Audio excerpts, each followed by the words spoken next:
as soon as it was morning, the chief priests held a consultation with the elders and scribes and the whole council. And they bound Jesus and led him away and delivered him over to Pilate. And Pilate asked him, "Are you the king of the Jews?" And he answered him, "You have said so." And the chief priests accused him of many things. And Pilate again asked him, "Have you no answer to make? See how many charges they bring against you." But Jesus made no further answer, so that Pilate was amazed.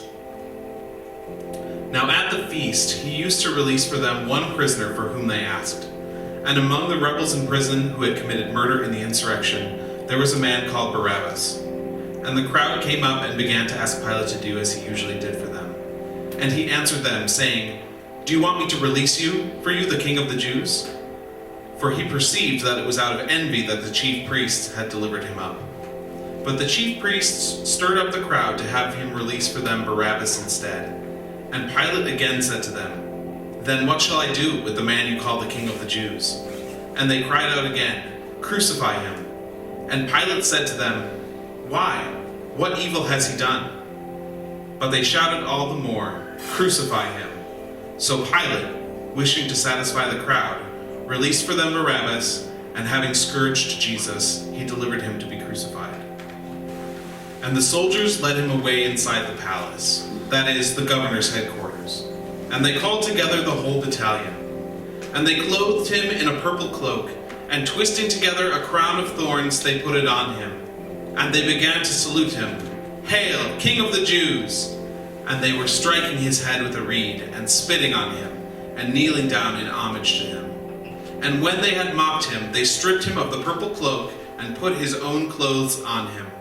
And they led him out to crucify him.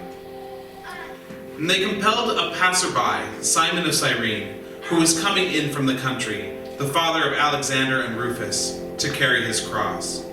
And they brought him to the place called Golgotha, which means place of a skull. And they offered him wine mixed with myrrh, but he did not take it. And they crucified him, and divided his garments among them, casting lots for them, to decide what each should take. And it was the third hour when they crucified him. And the inscription of the charge against him read, "The King of the Jews." And with him they crucified two robbers, one on his right and one on his left. And those who passed by derided him, wagging their heads and saying, "Aha! You who would destroy the temple and rebuild it in 3 days, save yourself and come down from the cross."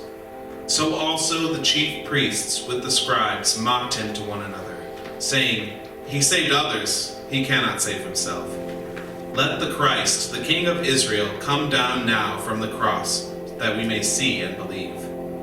Those who were crucified with him also reviled him. And when the sixth hour had come, there was a darkness over the whole land until the 9th hour. And at the 9th hour Jesus cried with a loud voice, "Eloi, Eloi, lema sabachthani," which means, my God, why have you forsaken me?" And some of the bystanders hearing it said, "Behold, he is calling Elijah." And someone ran and filled a sponge with sour wine, put it on a reed, and gave it to him to drink, saying, "Wait, let us see whether Elijah will come to take him down."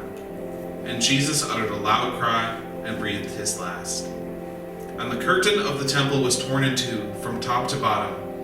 And when the centurion, who stood facing him, saw that in this way he breathed his last, he said, "Truly this man was the Son of God." There were also women looking on from a distance, among whom were Mary Magdalene, and Mary the mother of James the younger, and of Joseph, and Salome. When he was in Galilee, they followed him and ministered to him, and there were also many other women who came up with him to Jerusalem. And when the evening had come, since it was the day of preparation, that is, the day before the Sabbath, Joseph of Arimathea, a respected member of the council, who was also himself looking for the kingdom of God, took courage and went to Pilate and asked for the body of Jesus. Pilate was surprised to hear that he should have already died, and summoning the centurion, he asked him whether he was already dead. And when he learned from the centurion that he was dead, he granted the corpse to Joseph. And Joseph brought a linen shroud, and taking him down, wrapped him in the linen shroud, and laid him in a tomb that had been cut out of the rock, and he rolled a stone against the entrance of the tomb. Mary Magdalene and Mary the mother of Joseph saw where he was laid.